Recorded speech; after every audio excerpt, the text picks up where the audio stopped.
Today's journey begins in the beautiful southwest Utah, and we will be taking the Zion-Mount Carmel Scenic Drive all the way to the entrance of one of America's most visited destinations, known as Zion National Park. The park is one of Mother Nature's most majestic creations and is unlike anything I've ever seen. Today's video primarily focuses on the road to Zion, which tells an interesting story and is an entirely different experience in and of itself.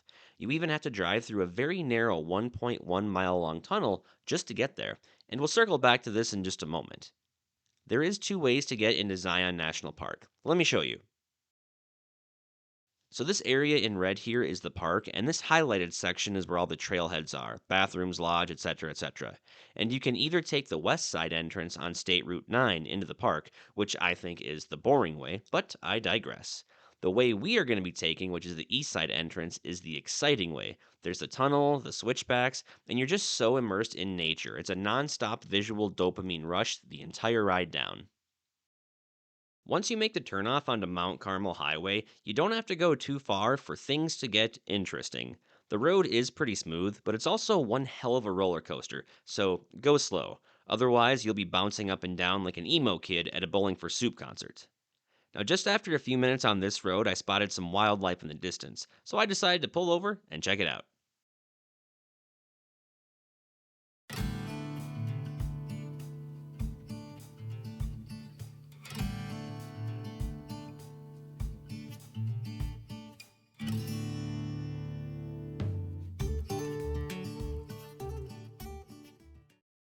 Every time I see such a beautiful creature like this, I can't help but wonder how much time do they have left before they're sliced, diced, and then packaged on a shelf at Walmart and sold for $4.99?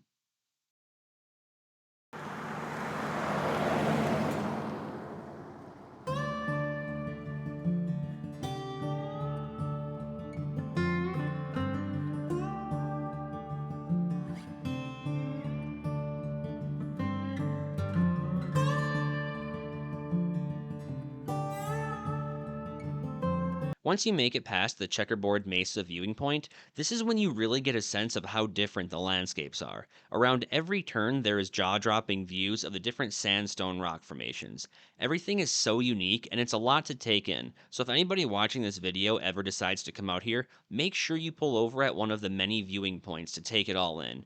It's also really important to pull over if you decide to drive like a granny and go 10 miles per hour. That being said, if you start to notice a long line forming behind you, please safely pull over to the side and let others pass. There is also a fee to enter the park and certain vehicle limitations. I'll be sure to post those vehicle limitations down in the description below, and we'll also come back to this topic just before we get to the tunnel.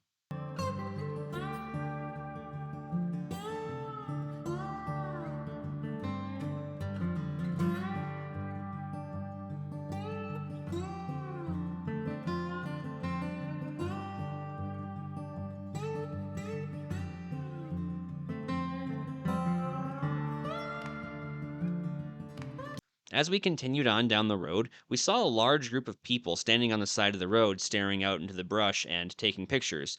Curious as to what they might be looking at, we pulled over, and this is what we saw.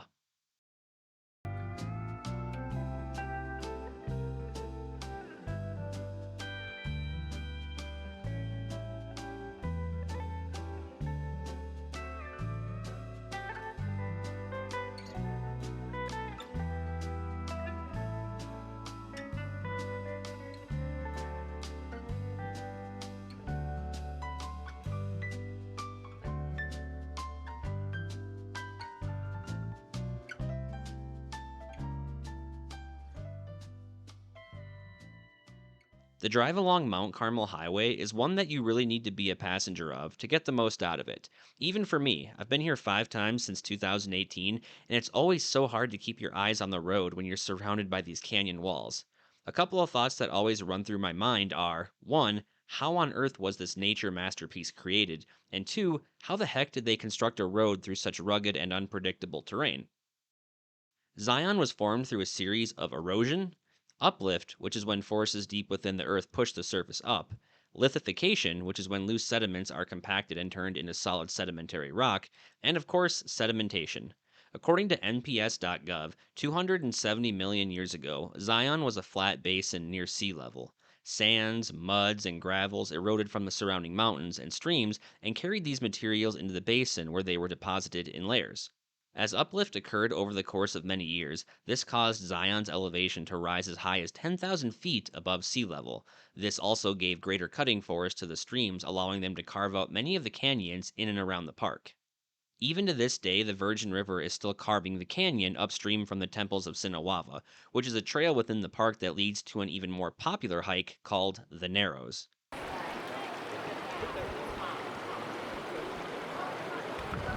Now, of course, this was a very watered down, generalized version of how the Zion area was created, but it's something I felt compelled to learn, and I wanted to share that with you guys.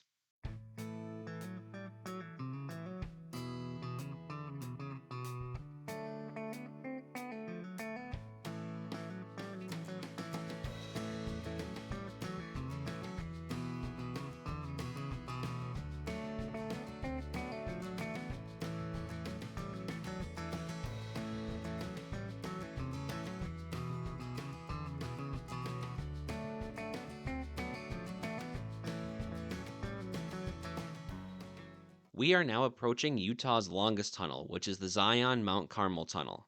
Construction on this 1.1-mile long tunnel started back in 1927 and was completed in 1930. According to DeseretNews.com, the tunnel had a total cost of $1.5 million. $937,000 was for the connecting highway, and $503,000 was for the tunnel itself. According to NPS.gov, at the time the tunnel was dedicated on July 4th, 1930, it was the longest tunnel of its type in the United States. The tunnel is 22 feet wide and is 16 feet in height. Any vehicles over 13 feet 1 inch tall are prohibited in the tunnel, and here is a list of everything else that is prohibited. Now, I drive a beautiful gas saver of a Hyundai Accent, which is considered a private vehicle, and for private vehicles to enter the park, the fee is $35 and is good for up to 7 days. Now, there are a few different factors that will dictate the amount of the fee, such as if you're driving a camper or you're towing something, but I'll be sure to post that link for that information down in the description below. The completion of Mount Carmel Highway was a huge accomplishment for the area at that time. Zion National Park was established on November 19th, 1919. But here's a fun fact for you. In 1917, it was originally called, and I hope I pronounced this correctly, it was originally called Makuntuweap National Monument, but it was later changed to Zion National Monument and then finally becoming Zion National Park. Zion was a term used by early Mormon settlers and is actually ancient Hebrew for sanctuary or refuge. Now, at that time, the main reliable road to the park was from the west side on State Route 9, which had been added in 1916. Prior to that, the only way into Zion National Park and the surrounding towns was through dirt roads. But as local communities were growing, along with the popularity of the national park, a more reliable road to the area was desperately needed, especially from the east. Once completed, this road also shortened travel between other national parks in the area, such as Bryce Canyon and the Grand Canyon. As you continue to drive through the tunnel, you will also see a few windows with views of the canyons. Now, these are not viewing points, so don't stop your vehicle to get out and take a look. You're just going to look stupid and piss off the other drivers. And if you have California license plates, people are really going to be pissed. Just saying. These were originally areas where the workers would blast into the cliff faces in order to access the interiors and carve out the tunnel. During construction of the tunnel, these windows also made it easy to push out any additional rock debris from the blasts and drilling.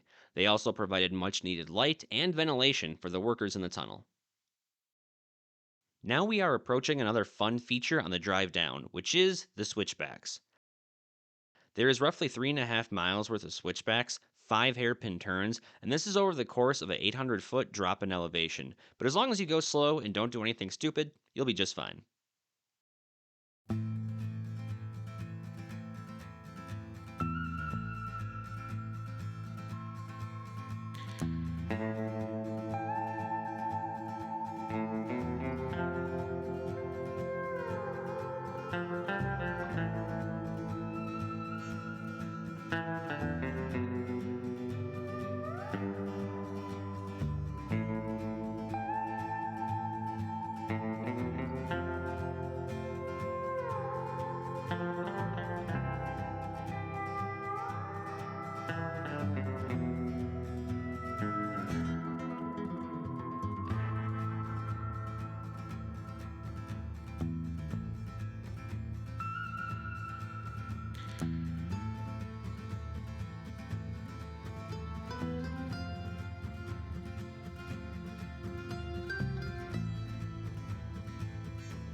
This right turn coming up is the road that takes you to all the trailheads within Zion National Park. However, it is only accessible via the free shuttle bus system or to authorized vehicles that may be staying at Zion Lodge. But that's a video for another day. We're going to continue on the road here, which will soon take us into the little town of Springdale, Utah. Now, for my regular viewers that may be wondering, why haven't I showcased any drone views just yet? Well, that's because it's illegal to fly drones in national parks, and I'm not hip to the idea of paying a $5,000 fine and spending 6 months in jail.